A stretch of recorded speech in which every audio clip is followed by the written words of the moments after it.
সালামু আলাইকুম রহমতুল্লাহ। দেখেন, মার্কেটের অবস্থা বলতে গেলে আজকের মার্কেটটা একটা সময় ভালো মনে হচ্ছিল, কিন্তু মার্কেটের টার্নওভারও বাড়তেছিল, কিছু শেয়ারের গতিও ভালো ভালো কিছু শেয়ারের গতিও ঠিক ছিল।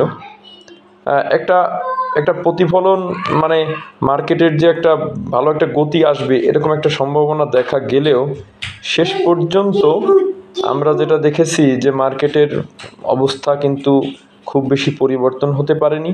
সেখানে মাত্র 50-50 মার্কেট হয়েছে। দেখলাম 164টা কোম্পানি পজিটিভ ছিল, 162 কোম্পানি নেগেটিভ ছিল।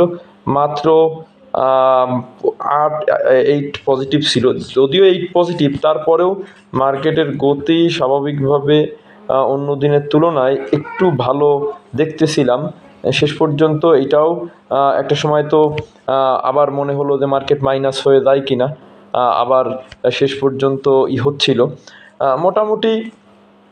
মোটামুটি একটা ব্যাপার হলো, আমার যেটা মনে হচ্ছে যে এখন যে সময় মার্কেট কিন্তু শেয়ারগুলো যেখানে আছে, মার্কেট যেখানে আছে, এখান থেকে ন্যূনতম খারাপ করার কোনো জায়গা নেই। এবং আমি গতকালকে বলছিলাম, গত সপ্তাহের মার্কেট আর গতকালকের মার্কেট, এই গত সপ্তাহ এবং গতকালকের একদিনের মাইনাস গত সপ্তাহের পুরা মার্কেটের পজিটিভ রেঞ্জকে মিলান করে দিয়েছে।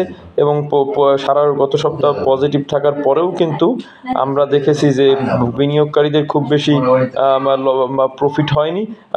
যে লসটা হয়েছে আপনার গতকালকে। আর আজকের মার্কেটটা ওভারঅল একটু ভালো লক্ষ্য করলেও শেষ পর্যন্ত সেটা ধরে রাখতে পারেনি। আমরা এখন 16 বছর যেভাবে ফ্যাসিস্ট সরকার মার্কেটকে ফেলেছে, এরপরে এই 6 মাস যেভাবে পড়েছে, আমি মনে করি যে এখন টানা 3-4 মাস মার্কেট একেবারে ননস্টপ মার্কেট পজিটিভ, এবং ওভারঅল মার্কেটটাকে ভালো রাখার দরকার, ভালো থাকারও দরকার। এই জন্য সরকার, সিকিউরিটি এক্সচেঞ্জ কমিশন সকলকে কিন্তু আপনার আগ্রহ নিয়ে কাজ করার দরকার ছিল। কারণ সংস্কার, আপনারা একটা ছোট একটা পুঁজিবাজার, এখানে সংস্কার কতদিন ধরে করবেন? এখানে আমরা বলেছি বাইব্যাক আইন করেন, এইখানে সংস্কার করেন, ক্যাটাগরি রাখার দরকার নেই, ভেঙে একটা ক্যাটাগরি করে ফেলেন যাতে করে বিনিয়োগকারীরা ক্ষতিগ্রস্ত না হয়, এইটা বলেছি। সেগুলো না করে তারা বিভিন্ন সময় জেড ক্যাটাগরি পরিবর্তন, যেটা এ বি থেকে জেড, আবার জেড থেকে এইখানে, এই যে একটা ভায়োলেশন, এই ভায়োলেন্স দ্বারাই কিন্তু মার্কেটকে একেবারে শেষ করে দেওয়ার একটা পায়তারা করা হচ্ছে। এবং আমার কাছে যেটা মনে হচ্ছে, একটা পক্ষকে এইখানে একটা সুবিধা দেওয়া হচ্ছে কিনা এটাও কিন্তু খতিয়ে দেখা উচিত।